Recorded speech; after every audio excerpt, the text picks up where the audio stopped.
Hi there.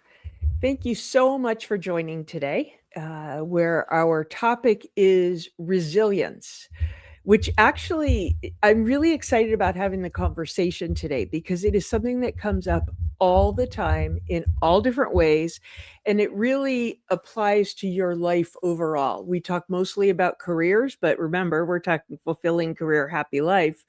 Resilience is something that can serve you overall. So I'm excited about having the conversation with you.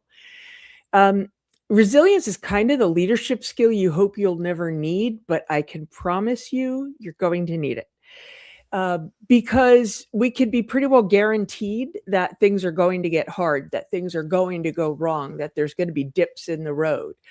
And really, what separates the really great leaders from the folks who want to be really great leaders or are doing this a little bit less consciously is the ability to bounce back and make that serve a purpose. And so that's really what we're going to be focused on today. Not sort of a buzzword version of resilience, but something that's really purposeful and active and practiced and something that you can choose to take on. So I really think that there will be something in this for you today. Let me start by introducing myself. I'm Randi Roberts. I have run my own executive and career life coaching business for the past 8, 9 years. Absolutely love having these kinds of conversations with you because it really pulls together the things that I work with my clients on, which is taking them through the important work that when I was transitioning from my first to second careers, I had to do it myself. I had to do it the hard way. And based on everything that I've learned myself and through my clients and my studies, I can make it a little bit easier. So if we partner up on it, if we do this kind of thinking, it can be easier for you than it was for me. So that's what I'm all about making happen for you today. So thanks for being here. Okay, some important key points about resilience. Resilience isn't toughness. It's really intentional choice under pressure. So it's when things get stressful, it's when things get hard, it's when the road is unclear. It's still being in touch with who you are and what's important and what are your guideposts so that you can follow those things through and lead in a very intentional way, even when things are not feeling intentional. And it really starts with doing that inner work and making choices so that you know what's true for you. You know what you want to choose in terms of your action as a leader. And once you have your ideal leadership persona, say, identified, that can be your North Star for you. Once you have those choices a little bit more on autopilot, those are things that can draw you towards that vision even when times are tough and you're getting kind of distracted. So you know what that vision is, and you could line your actions up to get you there even when you feel like you're being pulled off track. So you could break it down and make it sound really hard, but in the end it's knowing clearly where you want to go so that you could keep going when things start getting distracting. And the reality is, if you don't do that work to identify that for yourself and have that guidepost, you may accidentally find the thing that will be most fulfilling to you in your whole life, that will enable you to be the most successful leader. But you are worth doing the work to increase the odds of your success. So that's kind of why it's worth thinking about this stuff. I mentioned that what happens in the hard times, in the dips in the road, is really what determines your success and fulfillment. Every leader is going to hit dips. Don't waste your time and energy hoping that they don't happen, because they will. So it's really around, what's your mindset? How are you going to take it on? Are you going to resent it, or are you going to embrace it as an opportunity? And I got a note from a friend of mine this morning. She was so excited. Her daughter had gotten a big accolade at work. She's new in her career, and it was pretty much the first big award or recognition that she'd gotten. And it was for dealing with a situation that looked like it was a disaster. And she led through it and she made something of it, and she really created value there, which is fantastic for someone early on. But it made me remember that a lot of the biggest recognition I got in my corporate career was around the times that I led through a dumpster fire, the situations that everybody wanted to run from. And those are the things that really got noticed the most. And thinking about that and that ability and willingness to embrace it, take it on, learn from it, make it mean something really is what can turn resilience into a superpower for you. Because the superpower is just kind of the thing you do really well that most other people don't. So it really starts with mindset. It really starts with attitude, as with so many things in life. So if your mindset is to create meaning out of that dip, out of that bump in the road, you will take it on in that way. And I know that, the hardest times in my life, the hardest times in my career are the things that I've grown from the most. And it's how I happened upon some of my most powerful leadership perspectives, one of which is gratitude. So, boy, this was the major dip, the major need for resilience in my life that taught me that, which is when I got cancer. And I instantly recognized that the place I chose to go was gratitude. That was a North Star for me in my life. And I went there. I heard I had cancer and I thought of all the things for which I had to be grateful. Great healthcare providers, really good healthcare insurance, which is I won't complain about the cost of anymore. My support system, my resources, and the social safety net I had put around myself to support myself through something like this. All of these things were ways that I tapped into gratitude in a situation that could have just crushed me. And my ability to do that and my commitment to doing that has really served me in my career and is, for me, one of my North Stars in terms of resilience. Because if I can find that then, I can find it anytime. And that's the kind of mindset that you can choose to have to get you through the very hardest things. And to take it a bit of a step further, for me, I know the hardest things that I've gone through in my career, the hardest things that I've worked through with clients have made me a better coach. And in that way, I can really embrace, like, when the hard things come up, it's like, whew, this is a great opportunity to practice that thing that I want to get even a little bit better at. And if you can take that on, you can really let go of any of the fight, any of the resistance of going through it, and really embrace the experience and what you can get out of it. And, I say that, I make it sound easy. I still have to practice it. I still have, I still lose sight of that sometimes. But if you have that mindset, you can go into that so that the dips serve you just as much or more than any other experience that you have. So one of the places that it starts is facing the facts, facing all of the facts, the good, the bad, the ugly. The facts here are, what's the skill set that you have to deal with resilience? Like, just take an honest inventory. And if you think about it from a leadership perspective, and you may have known leaders that do this, leaders that sort of sugarcoat it or tell themselves what they want to hear or surround themselves with people who tell them what they want to hear so they're not facing that reality, they tend to be fragile. They tend to not withstand the dips very well. So the opposite of that obviously is really do face those facts. Take an inventory of what are the skills that you have that enable you to be resilient, to get back up, not just back to baseline, but maybe even stronger than you were before. What are the support systems that you can tap into? What's the experience that you have? What's the evidence to show that you've done this well before? And don't judge it. We're just taking an inventory. Like, you wouldn't judge it if you were taking an inventory of the clothes in your closet. They are what they are. Those are facts. Try and look at this equally as objectively so that you can be really clear on what you have to tap into and where you may need to build your skill even more.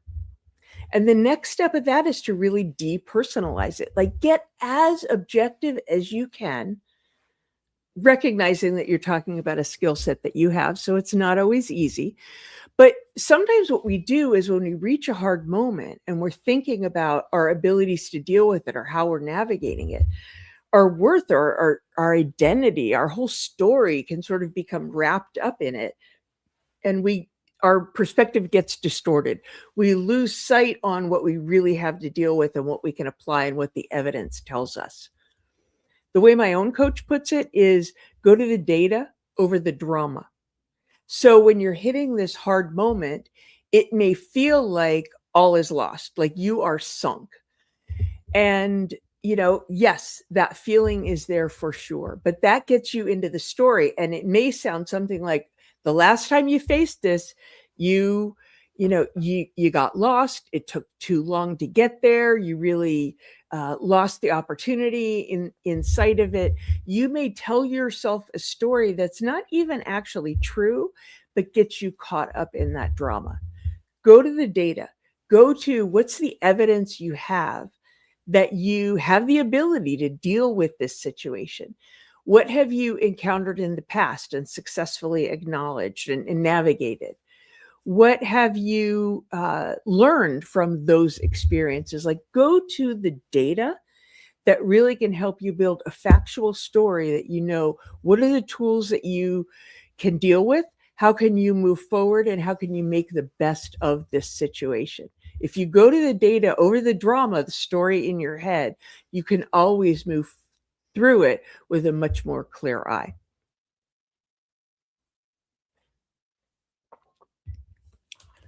One of the things that I want to talk about too in terms of resilience is the concept of building the net before you need it. Have you heard the saying, leap and the net will appear? I've heard that it's the kind of thing that gets like embroidered on pillows. Leap and the net will appear. I do not buy into that. It does not fit my value set because one of the things that motivates me is security, right? So I cannot leap, the net will appear unless I have built the net. So that's one of the things that I need to do in order to be resilient. I need to plan for what are the possibilities. How can I build a little bit of insurance around myself before I need it so that when times are tough, I have that to draw on. So resilience is really the mindset that allows that is the trust that the net is there because you have built it. So, that net is tangible and intangible. It might be your financial realities. Having that information is really, really powerful. So you know what you're dealing with.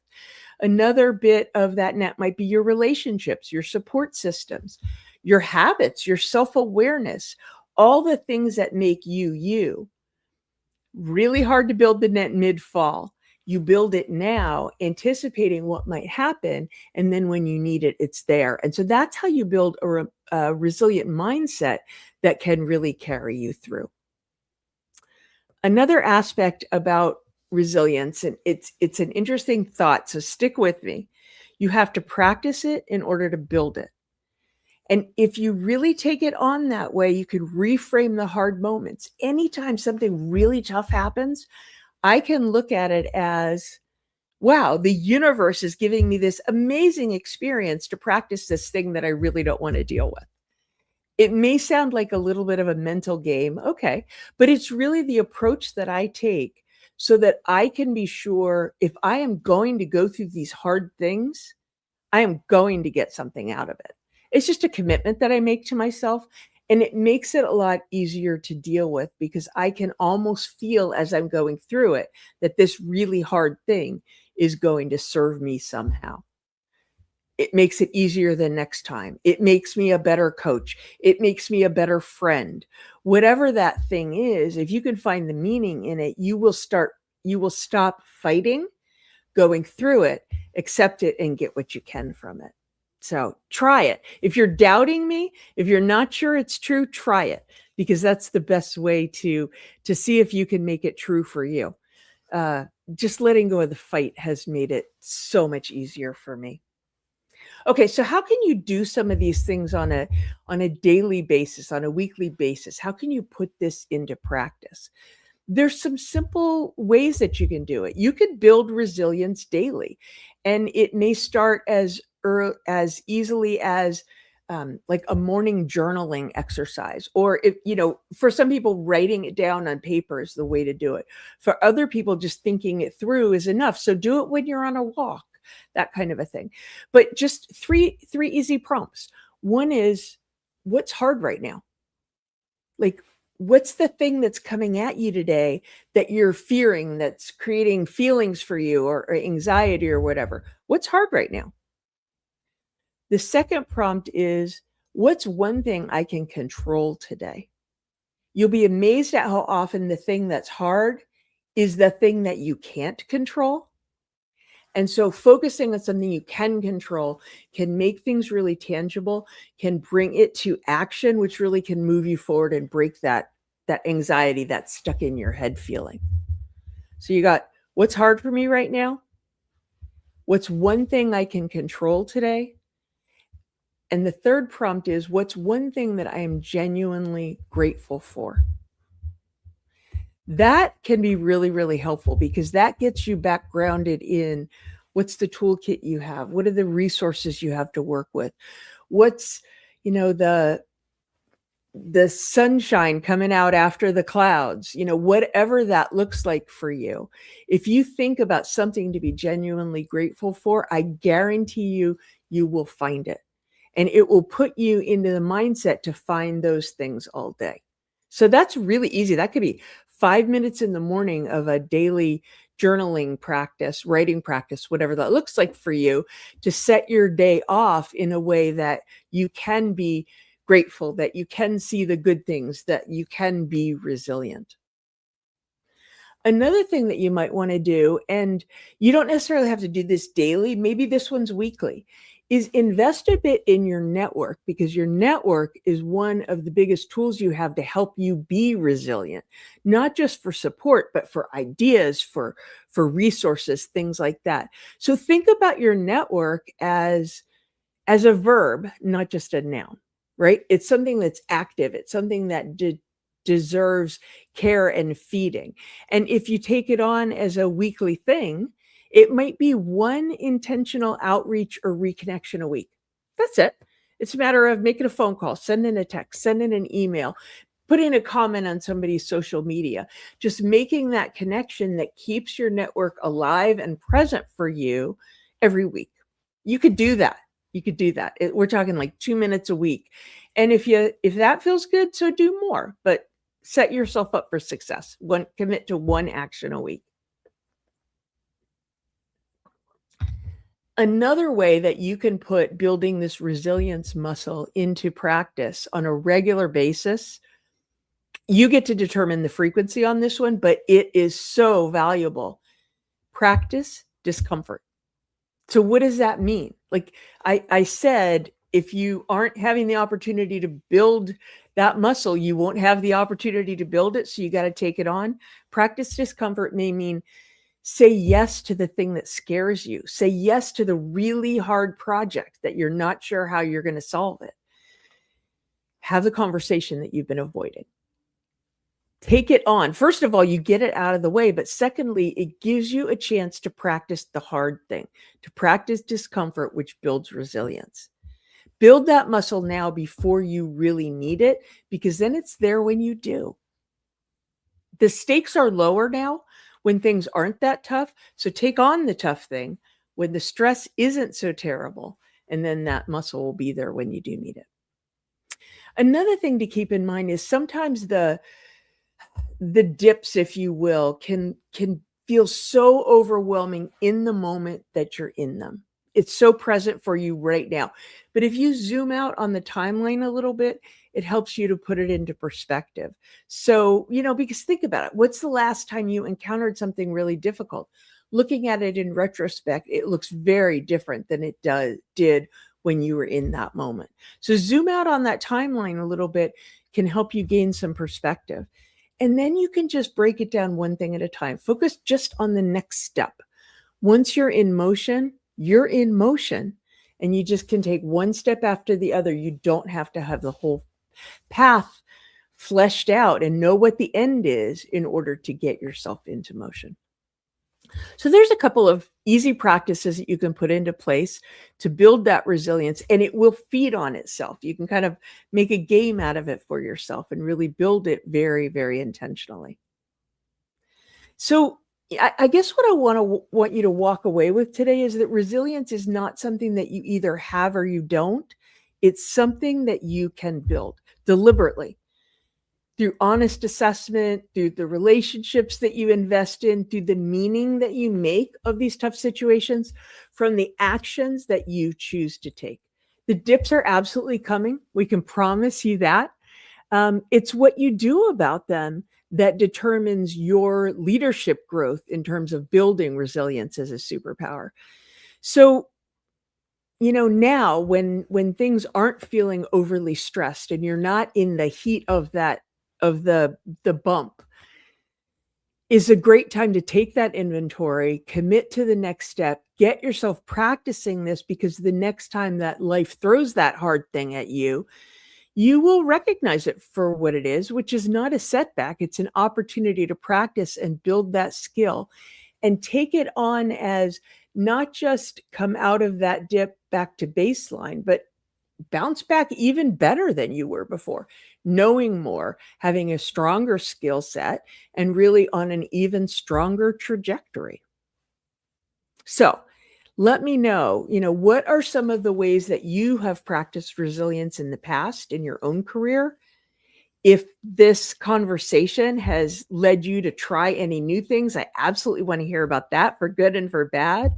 And really would love to continue to support you on the journey. So be in touch. Let me know how it's going. Let me know if you have thoughts for future conversations like this, because what I want to address is the things that are most important to you. So thank you so much for joining, and I wish you all the best.